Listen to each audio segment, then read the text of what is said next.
Hello students, कैसे बेटा? बेटा लास्ट वीडियो के अंदर हमने डिस्कस किया था एंटी मार्कोनिको रूल को लेकर, जिसको हमने पेरोक्साइड और क्रॉस इफेक्ट का नाम दिया था बेटा। बेटा अगर यहाँ पर हम जनरली देखें तो एक रूल अपने आया था बेटा मार्कोनिको रूल और एक आया बेटा अपना एंटी मार्कोनिको रूल। जो आपका एंटी मार्कोनिको रूल होता है वो मार्कोनिको रूल से क्या होता है बेटा, जस्ट रिवर्स होता है, जस्ट उससे क्या होता है बेटा, अपोजिट होता है। अगर हम दोनों को एक साथ पढ़ना चाहें तो कंफ्यूज नहीं होता है। देखो पहले मार्कोनिको रूल के ऊपर डिस्कस करते हैं।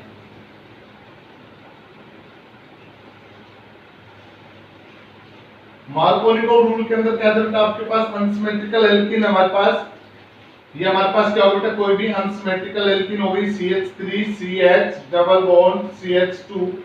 अनसिमेट्रिकल एल्कीन के अंदर हमने एडिशन किया बेटा HBr का, ये आपका HBr का एडिशन हो गया, ये आपका पॉजिटिव पार्ट होगा, ये कौन सा पार्ट होगा बेटा आपका नेगेटिव पार्ट। और आपने पढ़ा था बेटा मार्कोनिको रूल के अंदर बोला गया था जो पॉजिटिव पार्ट होगा वो किसके पास जाएगा, ज्यादा हाइड्रोजन के पास जाएगा, और नेगेटिव पार्ट किसके पास जाएगा बेटा, कम हाइड्रोजन वाले के पास जाएगा। तो रिएक्शन क्या बन जाएगी बेटा, इसकी रिएक्शन बन जाएगी बेटा आपकी CH3 CH और CH के साथ कौन आ गया बेटा आपका यहाँ पर Br, और यहाँ पर कौन आ गया बेटा आपका CH3। ये तो बेटा आपकी मार्कोनिको रिएक्शन। अब हम बात करते हैं एंटी मार्कोनिको रिएक्शन की।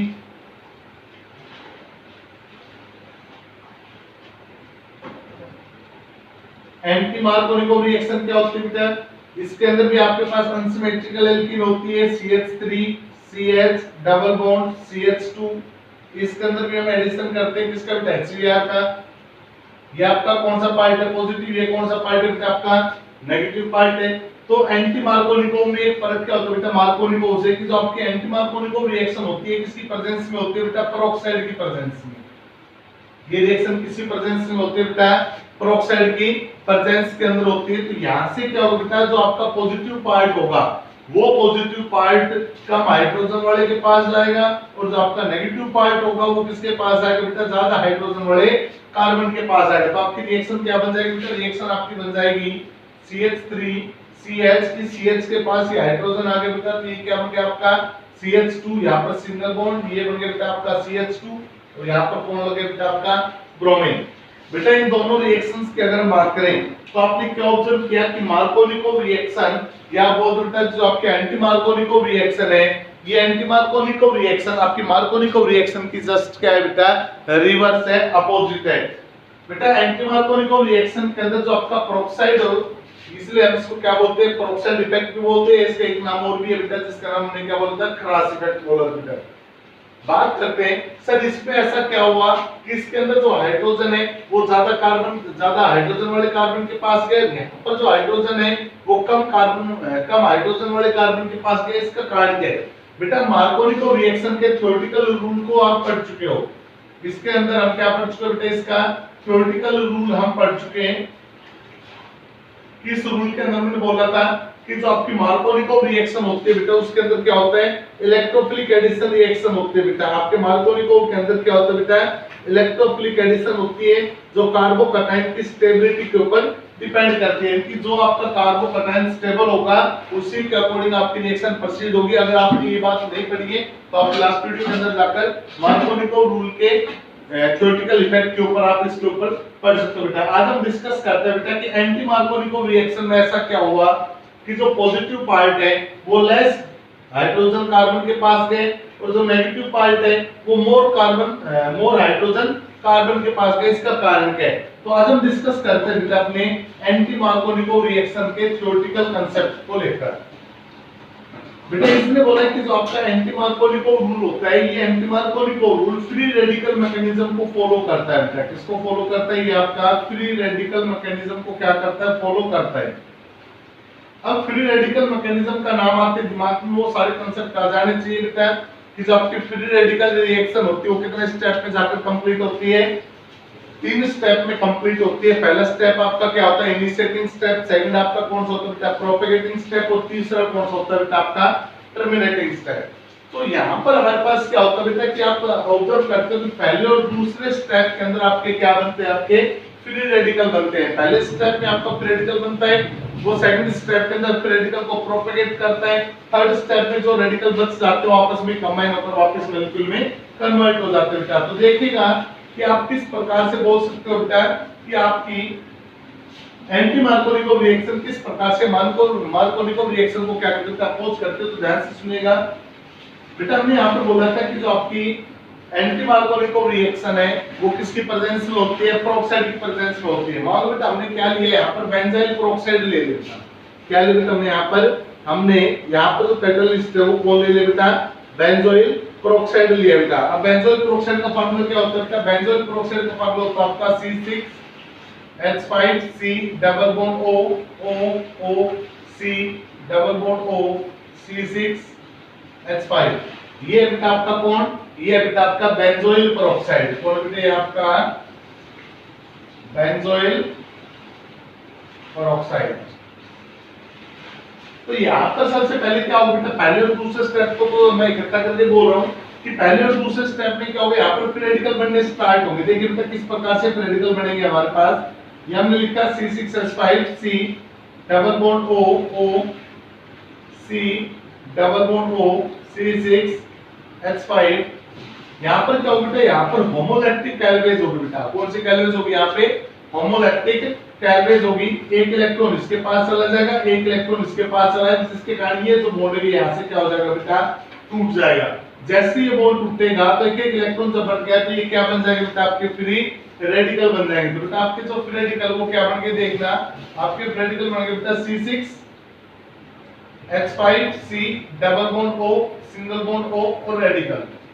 इसी प्रकार से दूसरा रेडिकल क्या बन गया बेटा, सेम बन गया C6H5C double bond O radical. यहाँ तो बात समझ गए बेटा। अब क्या होगा, यहाँ का जो मॉलिक्यूल वो उठाओ, ये होगा बेटा आपका C6H5C double bond O radical. अब ये ऑक्सीजन क्या करती है बेटा, इस कार्बन का जो बॉन्ड बना हुआ है बेंजीन के साथ उसको डिकम्पोज करवाती है, और कार्बन कार्बन के बीच में इलेक्ट्रोनेगेटिविटी सेम होने के कारण यहाँ पर भी कौन सा कैलवेज होगा बेटा, होमोलैक्टिक। तो एक इलेक्ट्रॉन इसके पास आ जाएगा, एक इलेक्ट्रॉन इसके पास आ जाएगा बेटा। बेटा जब इस कार्बन के पास एक इलेक्ट्रॉन आएगा और इस ऑक्सीजन के पास एक इलेक्ट्रॉन, तो ये कार्बन और ये ऑक्सीजन आपस में क्या बना लेंगे, बॉन्ड, और ये आपका क्या बन जाएगा, कार्बन डाइऑक्साइड, जो गैस बनके क्या होगा बेटा यहाँ से रिलीज आउट हो जाएगी। और आपके पास क्या बन जाएगा, यहाँ पर आपके पास बन जाएगा बेटा C6H5 रेडिकल, और प्लस में क्या निकल जाएगा बेटा यहाँ से कार्बन डाइऑक्साइड गैस। अब क्या होगा बेटा, अब जो आपका C6H5 रेडिकल बनाया बेटा, ये हो गया आपका C6H5 रेडिकल। ये क्या करेगा बेटा, HBr को डिकम्पोज करवाएगा। अब रेडिकल की प्रेजेंस में जो कैलवेज होगी वो होमोलैक्टिक होगी, तो यहाँ से भी रेडिकल क्या बनेगा बेटा, एक तो बना आपका H रेडिकल और एक क्या बना बेटा आपका Br रेडिकल। और हमने लास्ट वीडियो के अंदर बोला था बेटा कि जो आपका H रेडिकल होता है वो कैसा होता है, अनस्टेबल होता है। तो क्या करेगा, स्टेबल होने की कोशिश करेगा। तो स्टेबल होने के लिए H रेडिकल किस पर अटैक कर जाएगा बेटा, इस बेंजाइल रेडिकल पर अटैक करेगा, और क्या बना देगा बेटा, इसको बना देगा ये C6H6, और प्लस बाहर क्या निकल गया बेटा आपका Br रेडिकल। क्या निकल जाएगा बेटा यहाँ से आपका बाहर Br रेडिकल। अब क्या होना बेटा, अब ये जो Br रेडिकल है, ये Br रेडिकल इनिशिएट हो चुका है बेटा, यानी कि शुरुआत हो चुकी है बेटा आपके हैलाइड रेडिकल की। अब ये हैलाइड रेडिकल क्या करेगा, तो कैटलिस्ट ने तो अपना काम कर दिया, रेडिकल को जनरेट कर दिया बेटा। अब ये जो Br रेडिकल है, ये Br रेडिकल क्या करेगा, जो आपकी अनसिमेट्रिकल एल्कीन है उस अनसिमेट्रिकल एल्कीन पर क्या करेगा बेटा, अटैक करेगा। देखिएगा किस प्रकार से अटैक करता है बेटा ये Br रेडिकल आपका। यहां से रब कर रहा हूं बेटा मैं इसे,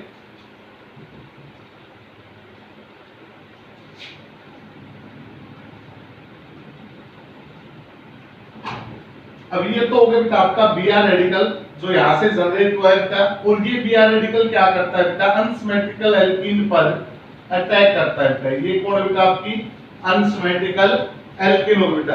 अब जैसे ये Br रेडिकल इस अनसिमेट्रिकल एल्कीन पर अटैक करता है तो बेटा यहाँ पर दो प्रकार की पॉसिबिलिटी को जनरेट करेगा। क्या क्या दो प्रकार की पॉसिबिलिटी बनेगी बेटा, ध्यान से देखिएगा। या तो ये Br रेडिकल इस कार्बन पर अटैक करेगा, या फिर ये Br रेडिकल इस कार्बन पर अटैक करेगा।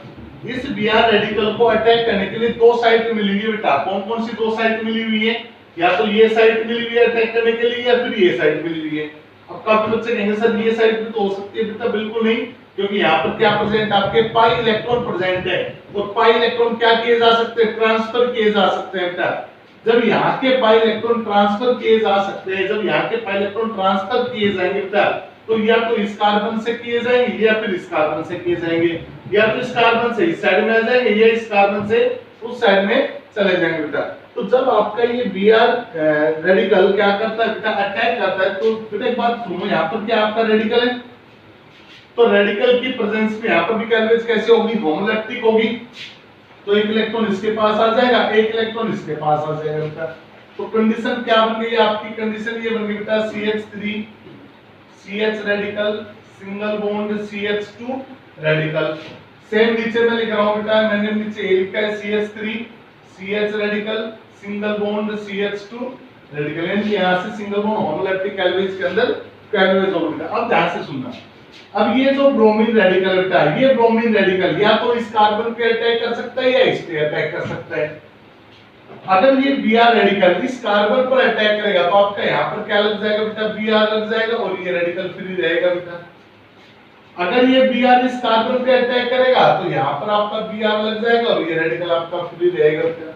तो कहने का मतलब क्या है बेटा, कि जब आपका ब्रोमीन रेडिकल अनसिमेट्रिकल एल्कीन पर अटैक करता है तो यहाँ से हमारे पास दो प्रकार के प्रोडक्ट बनते हैं। इन दोनों प्रकार के प्रोडक्ट में से एक प्रोडक्ट तो मेजर प्रोडक्ट होगा और एक प्रोडक्ट कैसा होगा बेटा, आपका माइनर प्रोडक्ट होगा, या आप बोल सकते हो बेटा एक मोर स्टेबल प्रोडक्ट होगा और एक कैसा होगा बेटा, आपका लेस स्टेबल प्रोडक्ट होगा। अब हम चेक करते हैं कि कौन सा हाईली स्टेबल है और कौन सा आपका लेस स्टेबल है। चेक कीजिएगा बेटा, देखिएगा बेटा, यहाँ पर जो रेडिकल बना है ये रेडिकल कितने कार्बन से गिर गया है, ये रेडिकल आपका एक और एक दो कार्बन से गिर गया, तो ये कौन सा रेडिकल बन गया बेटा, आपका सेकेंडरी रेडिकल बन गया बेटा। कौन सा रेडिकल बन गया, ये आपका सेकेंडरी रेडिकल। और ये केवल एक कार्बन से गिरा है, तो जब ये एक कार्बन से गिरा है तो ये कौन सा रेडिकल बन गया बेटा, आपका ये बन गया आपका प्राइमरी रेडिकल। यानी कि जो रेडिकल कितने कार्बन से गिरा हुआ है, दो कार्बन से गिरा हुआ, वो कौन सा बन गया बेटा, आपका सेकेंडरी रेडिकल। और जो एक कार्बन से गिरा हुआ है वो कौन सा रेडिकल बन गया बेटा, आपका प्राइमरी रेडिकल। अब ये कंसेप्ट आपने +1 के अंदर पढ़ा था बेटा कि कौन सा रेडिकल ज्यादा स्टेबल होता है। सबको पता होता है कि जो आपका सेकेंडरी रेडिकल होता है वो क्या होता है बेटा, आपका मोर स्टेबल होता है। यानी कि ये रेडिकल आपका क्या रहेगा बेटा, ज्यादा स्टेबल रहेगा। मैं यहाँ पर लिख देता हूँ बेटा, ये क्या रहेगा आपका मोर स्टेबल रहेगा और ये आपका क्या रहेगा, लेस स्टेबल रहेगा। कहने का मतलब ये आपका कैसा प्रोडक्ट बनेगा बेटा, ये आपका मेजर प्रोडक्ट बनेगा और ये कैसा प्रोडक्ट बनेगा, ये आपका माइनर प्रोडक्ट बनेगा बेटा। यहां तक की बात समझ में आई? दोबारा से देख लो, जो आपका हैलाइड रेडिकल है उसने अनसिमेट्रिकल एल्कीन पर क्या किया बेटा, अटैक किया, और जैसे उसने उस पर अटैक किया तो आपके दो प्रकार के प्रोडक्ट्स बना दिए बेटा, एक तो आपका प्राइमरी रेडिकल और एक आपका सेकेंडरी रेडिकल। हमें पता है बेटा कि जो सेकेंडरी रेडिकल होता है वो क्या होता है, ज्यादा स्टेबल होता है, और प्राइमरी रेडिकल क्या होता है, आपका कम स्टेबल होता है। इसलिए मेजर प्रोडक्ट आपका ये बनेगा और ये कौन सा प्रोडक्ट हो जाएगा बेटा, आपका माइनर प्रोडक्ट हो जाएगा बेटा। तो यहाँ पर आपके दो स्टेप कंप्लीट होते हैं बेटा। एक तो कौन सा होता है आपका इनिशिएटिंग स्टेप, जिसके अंदर आपके बेंजाइल प्रोक्साइड से बेंजाइल रेडिकल बना बेटा। सेकंड में वो बेंजाइल रेडिकल HBr पर अटैक करके किसको कन्वर्ट करवा दिया बेटा, देखो यहाँ पर एक नया रेडिकल बन चुका बेटा, इसको हम क्या बोलते हैं, प्रोपेगेटिंग स्टेप। अब क्या होना बेटा, अब लास्ट स्टेप के अंदर क्या होगा, जो आपका मोर स्टेबल प्रोडक्ट है उसको उठाओ। ये हो गया आपका बेटा जो आपका मोर स्टेबल प्रोडक्ट है उसको उठाओ बेटा। ये हो गया आपका CH3 CH रेडिकल CH2 और यहाँ पर कौन लगा बेटा, आपका Br। और अब यहाँ पर अटैक करने कौन आ गया बेटा, नेक्स्ट मॉलिक्यूल आ गया किसका, HBr का। नेक्स्ट मॉलिक्यूल किसका आ गया बेटा, HBr का। अब यहाँ पर रेडिकल है तो ये भी इसको किस में कन्वर्ट करेगा, फ्री रेडिकल में कन्वर्ट करेगा। और अब जैसे ये इसको फ्री रेडिकल में कन्वर्ट करेगा तो क्या होगा बेटा, ये इसके पास, ये इसके पास। और हमने क्या बोला था, हाइड्रोजन इज लेस स्टेबल। जब हाइड्रोजन लेस स्टेबल है तो क्या करेगा, अपने आप को स्टेबल और स्टेबल करने के लिए किस पर अटैक कर जाएगा, ये हाइड्रोजन पे अटैक कर जाएगा बेटा इस कार्बन के ऊपर। और रिएक्शन क्या हो जाएगी आपकी, कंप्लीट। और रिएक्शन क्या होगी बेटा आपकी, यहाँ पर तो CH3, यहाँ पर CH और CH के साथ आकर कौन लगे बेटा, ये आपका H आके लग गया। ये कौन बेटा, CH2 और CH2 के साथ आपका कौन लगा हुआ बेटा, Br। तो इस प्रकार से आपकी जो एंटी मार्कोनिको रिएक्शन वो क्या होती है बेटा, कंप्लीट होती है। और उम्मीद करता हूं बेटा कि अब आप मार्कोनिको और एंटी मार्कोनिको रिएक्शन के बीच में आराम से डिफरेंशिएट सीख गए होंगे कि किस प्रकार से मार्कोनिको रिएक्शन अपोजिट डायरेक्शन में चलती है, किससे बेटा, एंटी मार्कोनिक। याद रखना बेटा कि मार्कोनिकोव रिएक्शन प्रोसीड होती है किसके द्वारा, इलेक्ट्रोफिलिक एडिशन रिएक्शन के द्वारा, जबकि आपकी एंटी मार्कोनिकोव रिएक्शन आगे प्रोसीड होती है किसकी सहायता से बेटा, फ्री रेडिकल मैकेनिज्म की सहायता से। तो बेटा यहाँ पर आपकी मार्कोनिकोव और एंटी मार्कोनिकोव रिएक्शन क्या होती है, आपकी कंप्लीट होती है बेटा। नेक्स्ट पॉइंट पर आते हैं बेटा प्रिपरेशन के अंदर। अगली प्रिपरेशन की बात करते हैं। हमारे पास जो टॉपिक चल रहा था वो चल रहा था बेटा प्रिपरेशन ऑफ हेलोएल्केन, और इसके अंदर हमने जनरली जो मेथड पढ़े वो एक बार रिपीट कर रहा हूं बेटा। पहला हमने पढ़ा बाई एल्केन, जिसके अंदर हमने क्या कहते हैं, डायरेक्ट हैलोजनेशन किया था, फिर रेडिकल मैकेनिज्म को फॉलो करवाया बेटा। दूसरा मेथड हमने पढ़ा बेटा बाई एल्केन। अब एल्कीन के अंदर हमने दो मेथड पढ़े बेटा, कौन कौन से पढ़े, एक तो बेटा बाई एडिशन ऑफ हैलोजन, एक तो हमने हैलोजन का क्या किया बेटा, डायरेक्ट एडिशन किया था, और दूसरा हमने क्या पढ़ा था बेटा, by addition of halogen acid. ये दो मेथड हमने क्या किए बेटा अब तक डिस्कस किए। आज हम थर्ड मेथड के ऊपर बात करते हैं बेटा, जिसका नाम है by alkyne.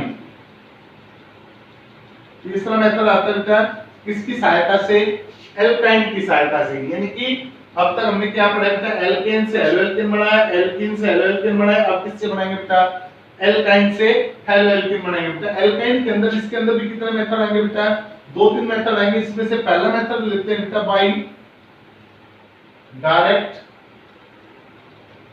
Addition of halogen. पहला मेथड आता है बेटा जिसके अंदर हम हैलोजन को क्या करेंगे, डायरेक्टली ऐड करेंगे। तो इसमें बोलो बेटा कि when halogen is directly added to alkyne, then it gives di or tetra halides। इसने बोला बेटा कि जब हम हैलोजन को डायरेक्टली एल्काइन में ऐड करते हैं बेटा, एल्काइन क्या होता है जिसमें ट्रिपल बॉन्ड पाया जाता है, तो CH ट्रिपल बॉन्ड CH। हमने किसको ऐड किया है बेटा, हैलोजन को। मान लो हमने हैलोजन ले लिया बेटा, यहाँ पे Cl2 को हमने क्या किया बेटा, ऐड किया। जैसे हम इसके अंदर Cl2 को ऐड करते हैं बेटा, तो क्या होगा, यहाँ से पहले क्या होगा बेटा, आपका सिंगल बॉन्ड टूट गया। सिंगल बॉन्ड टूटेगा तो एक Cl इसके पास आ जाएगा, एक Cl आपके इसके पास आ जाएगा। तो रिएक्शन क्या बनेगी बेटा, ये बनेगी CH डबल बॉन्ड CH, यहाँ पर भी आपका Cl आ गया और यहाँ पर भी आपका क्या आ गया बेटा, Cl आ गया। अब ये रिएक्शन क्या होगी बेटा, दोबारा से दूसरे क्लोरीन के साथ ऐड हो जाएगी। दूसरा मॉलिक्यूल आ गया बेटा क्लोरीन का, फिर से ये बॉन्ड टूटेगा, एक क्लोरीन इसके पास आ जाएगा, एक क्लोरीन इसके पास आ जाएगा। तो क्या बनेगा बेटा, ये बनेगा CH Cl Cl single bond CH Cl Cl। अब कोई और बॉन्ड बचा नहीं, इसलिए हमारे पास क्या बन गया, ये डाई हैलाइड। पहले क्या बना, डाई हैलाइड, और बाद में क्या बना बेटा आपका टेट्रा हैलाइड। तो ये पहला मेथड बेटा किसके द्वारा, एल्काइन के अंदर हैलोजन का डायरेक्ट एडिशन। और सेम कंडीशन आप अप्लाई कर सकते हो बेटा हैलोजन एसिड के अंदर भी। आप सेम कंडीशन किसके अंदर अप्लाई कर सकते हो बेटा, हैलोजन एसिड के अंदर। तो बी पोर्शन आता है बेटा इसका। अगर हम सेकंड पार्ट की बात करें तो by addition of halogen acid. अगर आप हैलोजन एसिड को ऐड करते हो बेटा तो आपको हमेशा क्या मिलेगा, डाई हैलाइड मिलेगा। क्या मिलेगा बेटा, आपको हमेशा डाई हैलाइड मिलेगा। थ्योरी वही बनेगी बेटा कि व्हेन एल्कीन, ये होगी बेटा आपकी एल्कीन CH प्लस ये आपका हैलोजन एसिड हो गया बेटा, तो क्या होगा बेटा, यहाँ से सिंगल बॉन्ड टूटेगा, H इसके पास Br इसके पास, तो रिएक्शन क्या बनेगी बेटा, ये रिएक्शन होगी बेटा आपकी CH, यहाँ पर कौन आ गया बेटा आपका Br, सिंगल बॉन्ड CH, और CH के पास H आते ही ये क्या बन जाएगा बेटा आपका CH2, ट्रिपल का क्या बन गया बेटा आपका डबल। अब फिर इसमें वापस किसका एडिशन हो जाएगा बेटा, दोबारा से HBr का एडिशन कर दो, तो H इस प्लस Br इसके पास, तो क्या बनेगी बेटा रिएक्शन CH, यहाँ पर होगा बेटा Br, यहाँ पर होगा Br, यहाँ पर CH3। हो सकता है बेटा सेकंड टाइम आप Br इसके पास भी दे सकते हो, H इसके पास भी दे सकते हो, क्योंकि यहाँ पर सिमेट्रिकल एल्कीन है। पॉजिटिव पार्ट किसके पास, नेगेटिव पार्ट किसके पास है, उससे हमें कोई लेना देना नहीं है। लेकिन अगर यही रिएक्शन किसके अंदर करवानी बेटा, अनसिमेट्रिकल एल्कीन के अंदर करवानी बेटा। अगर मैं यहाँ पे अनसिमेट्रिकल एल्काइल लिखता हूँ बेटा, यहाँ पे कि मैंने यहाँ पे लिखा CH3C triple bond CH plus HBr, यहाँ पर मेरे पास क्या बेटा अनसिमेट्रिकल एल्काइन है। तो पहले स्टेप के अंदर कुछ रोल लेंगे बेटा, लेकिन हम सेकंड स्टेप के अंदर क्या करते हैं बेटा, यहाँ पर मार्कोनिको रूल को फॉलो करते हैं बेटा। और जब यहाँ पर मार्कोनिको रूल फॉलो होगा तो आपको पता है बेटा कि जो सेकंड स्टेप में H होगा वो ज्यादा है पास, और Br किसके पास जाएगा बेटा, कम के पास चला जाएगा बेटा। तो आपकी जो रिएक्शन होगी वो क्या हो जाएगी बेटा, ये हो जाएगी आपकी CH3 CH double bond sorry Br, इधर कौन आ गया बेटा CH2, फिर से आपने किसको ऐड किया बेटा HBr को, तो H इसके पास और Br इसके पास, कौन सा रूल लगे बेटा यहाँ पे आपका मार्कोनिको रूल। तो बेटा ये थी आपकी general preparation of halo alkane, जिसको हमने पहले मेथड के अंदर पढ़ा था, एल्केन, एल्केन और एल्काइन। आप सिंपल भी बोल सकते हो बेटा एल्केन, एल्कीन, एल्काइन है कौन आपके हाइड्रोकार्बन। तो हमने किसके द्वारा प्रिपरेशन पढ़ी बेटा, हाइड्रोकार्बन के द्वारा हमने क्या बनाई बेटा, halo alkane. So how can you prepare the haloalkane by hydrocarbon? Then we describe that these methods which are used to prepare the haloalkane by the hydrocarbon, alkane, alkene and alkyne. Two important rules we are discussed. First of Markovnikov and second is anti-Markovnikov. We also discuss the theoretical part of the Markovnikov and anti-Markovnikov reaction. Thanks for this video. Good luck. Thank you.